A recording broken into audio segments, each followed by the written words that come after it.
You don't feel anxious because someone ignored you. You feel anxious because your brain lost access to regulation. There's a difference. Most people think they want approval. They don't. They want nervous system stability. And the moment someone else becomes the source of that stability, you hand them leverage. This is the approval trap, and validation is one of the most efficient control systems embedded in human biology. Most people don't want love, they want regulation. Approval seeking is subtle. It looks like editing your message 3 times before sending it, explaining yourself when no one asked, feeling tension when someone's tone changes, replaying conversations at night, checking if they saw your story. You call it being thoughtful, but your body calls it threat monitoring. Your nervous system is asking, am I still accepted? Because acceptance equals safety. And when safety depends on someone else's reaction, you become adjustable. Not weak, adjustable. Let's remove emotion and look at biology. Social approval activates dopamine pathways, not happiness, reinforcement. Your brain learns approval equals reward, disapproval equals threat. Now add unpredictability. Sometimes they praise you, sometimes they go silent. That variability strengthens the loop, because the brain pays more attention to unpredictable rewards than consistent ones. This is the same reinforcement pattern used in casinos. Intermittent reward creates dependency. You're not addicted to the person, you're addicted to the regulation shift when approval returns. And whoever controls the reward frequency controls your emotional baseline. That's power. The moment your nervous system depends on their approval for stability, your need becomes their leverage. You believe you're being kind, but often you're negotiating for reassurance. Manipulators don't force control.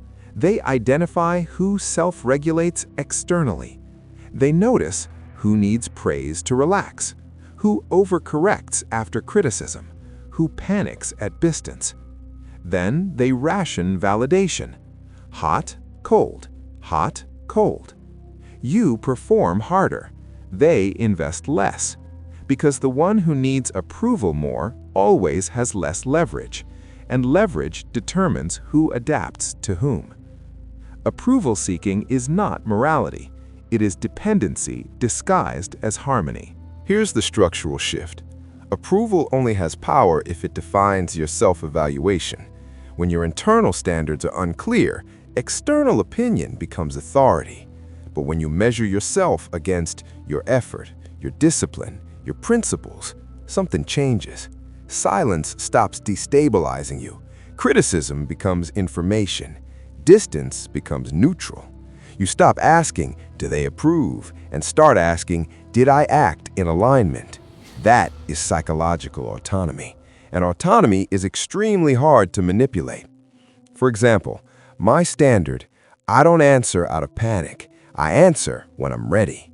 My standard, I can disappoint people without explaining myself 3 times. My standard, I say no to at least one thing every week that I don't want to do, even if someone is disappointed. That's not arrogance, that's internal authority. Breaking the approval loop requires friction, not affirmations, practical shifts. Delay reassurance behavior. If you want to send the follow-up message, wait. Remove unnecessary explanations. State, don't defend. Observe withdrawal reactions. When you stop performing, watch who escalates. Tolerate discomfort. The anxiety you feel when approval is absent isn't danger, it's withdrawal. The moment your nervous system learns it can survive disapproval, external validation loses its leverage. Most people think control is loud. It's not. It's subtle. It lives in small reactions, tone shifts, unanswered messages. Most people are negotiating their worth in moments so small they don't even notice. But once you see the system, you stop playing unconsciously. Human behavior runs on predictable algorithms. Most people are trapped inside them. You don't have to be.